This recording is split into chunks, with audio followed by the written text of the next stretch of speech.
One Piece chapter 974. So this is an absolutely insane chapter, of course. I mean, wow. Too many things to talk about.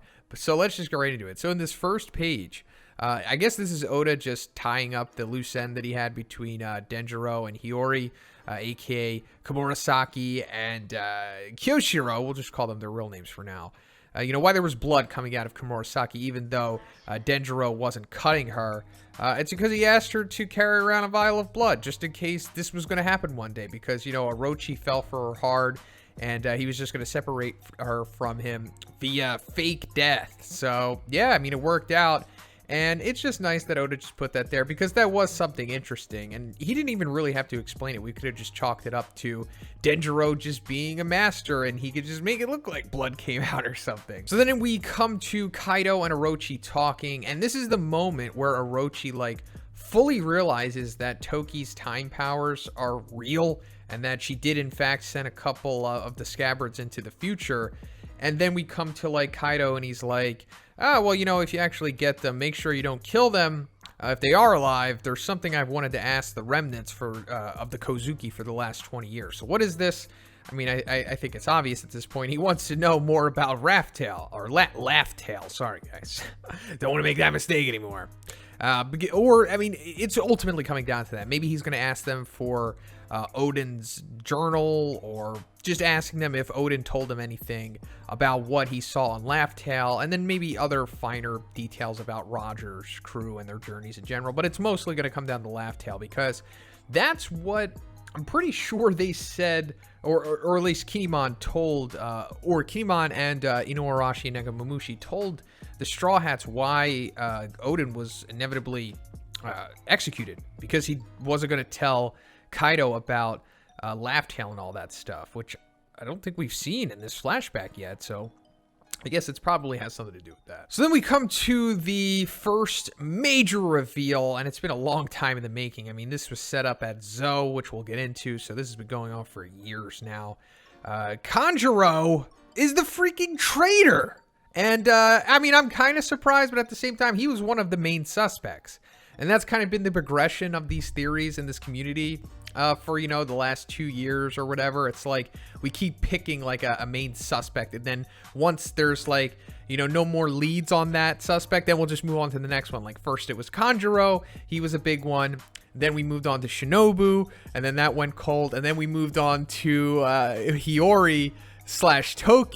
And now it's just come to fruition that it's Kanjuro. So if you guys were, assuming that it was Kanjuro, or you had your theories from the beginning, congratulations.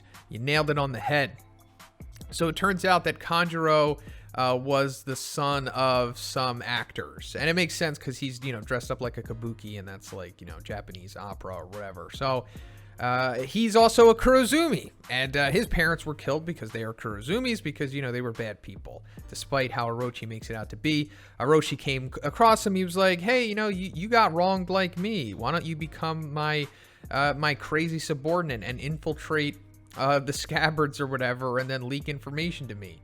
And we also see him giving Kanjuro the art fruit. I forget the name of it. I don't even know if we got the name of it. Maybe in a Beaver card or something. It doesn't really matter. But where the hell are they getting all of these fruits from? The older lady Kurozumi. I forget her name. The one with the Mani Mani no Mi. She has that fruit. And then the other Kurozumi has the Barrier no Mi. And then she gave Orochi the Yamada fruit, and now they just have this art fruit. Where are they getting all of these OP fruits from? It's like they're in Wano. It's a friggin' segregated country. It just, Oda wants to clear up everything, going as far as to saying Komurasaki / Hiyori carried around blood vials in her kimono. So just give us an explanation as to how this old lady's getting all of these crazy fruits. It's extremely rare to just come by one fruit, just any random paramecia, let alone 4 really powerful ones. But anyway, it also turns out that Kanjuro is just straight up insane, and that he can go on this crazy method acting spree for years and years and years, as to where he convinces himself that he's ready to die for this cause. He just wants to die because, I don't know, it's just blissful art to him or whatever. He's just insane, and that's how he was able to fool everyone, which is fine. I mean, there's you know, there's a lot of evidence to support that he was the traitor. It's not like just some crazy twist that has no bearings to it. I mean, if we go back, we've seen a lot of hints at this. So first of all, the whole, you know, Jack finding Raizo on Zoe. This clears it up right there. Kanjuro obviously gave Jack the Viver card. So that's right there. And then also, when we saw the scabbards come to the future, like in Wano, immediately when they like show up, we see Kanjuro's birds above them. And I guess that was just setting up right there that he was sending a message to Orochi, letting them know that they were back.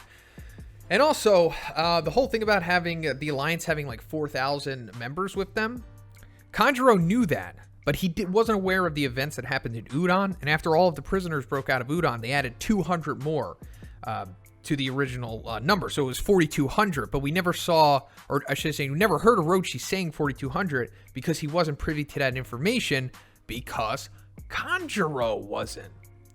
And yeah, I mean, there's a few other things too. You know, like some personality traits and stuff. Oh, and also, you know, the whole thing about him being in Dressrosa, not being sent to Kaito by Doflamingo. So that clears that all up. And yeah, crazy. It's been a long time coming.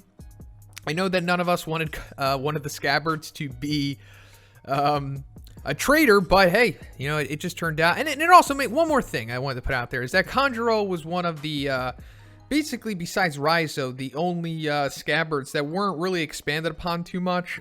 Like, the most that we got from Kanjuro before this was him. He was just this crazy dude that was stealing people's hair to make paintbrushes.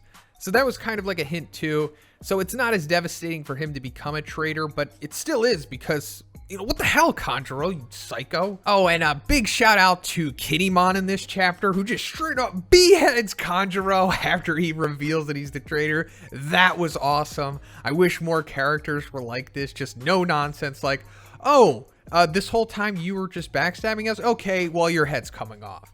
And of course, it turns out that it was just an art clone from him. And this also reveals another side to Kanjuro, is that he was just kind of playing stupid with his illustrations. Like, they were all crappy up until this point. But either he was, you know, he was deceiving the scabbards, of course. But also, I'm sure it was playing into his method acting. Like, Kanjuro is just a bad artist. But the true Kanjuro, the Kurozumi member, is like a really good artist. He can make clones and all stuff like that. So considering that Kanjuro is still alive, I'm sure he's going to be a part of this war, and we're going to see like the true abilities of Kanjuro. So maybe he can make like a really powerful Ryunosuke, the dragon from Dressrosa that he made. So I'm sure that we'll probably see something like that. But let's come to the incredible ending of this chapter. And everyone's back. Well, at least almost everyone. I mean, we've got the supernovas back. It's the reunion from Sabaody, basically. And it's like the same panels, too. We've got Kid, Luffy, and Law, just like it was set up back in Sabaody. And when I first saw that panel, you know, of them three back in Sabaody, I was like, okay, this is obviously Oda telling us something. This is the future here. They're probably going to be the next Yonkos, or just the next superpowers, whatever. Even if they're not classified as emperors, they'll basically be one way or another considered something like that. And it's coming to fruition here, at least, because you know, we've got three big time rookies. I mean, they're barely even rookies at this point. They're pretty established pirates, especially Luffy and Kid and Law. I mean, hell, he just came off of being a warlord. But anyway, they're back. The Sunny, that we're getting confirmation there that the Sunny is okay. That's nice. And then I think this might be the first time we're seeing Kid's ship. No, not the first. It's one of the times that we've seen Kid's ship. I think we also saw it in Stampede. It's got like the big, I don't know, dragon reptile skull on the front of it, so that's pretty cool. But it seems like this is going to be the beginning of the war, I suppose. We're finally going to get into the huge battle here, because I mean, I don't see what else is going to happen now. I mean, it's got to start, and they're just making their way to Onigashima, so they're going to have to get through these beast pirate ships, and then man, this arc is about to heat up, and it's already been fire at this point, so I guess it's about to become lava pretty soon. But let me know what you thought about this chapter. Did you already guess that Kanjuro was going to be the traitor? Let me know in the comments. And if you like the review, guys, please give it a like. I also have a Patreon. It gives you access to a weekly Q&A. And if you haven't already, please subscribe as well. Have a great day, and I'll see you next one.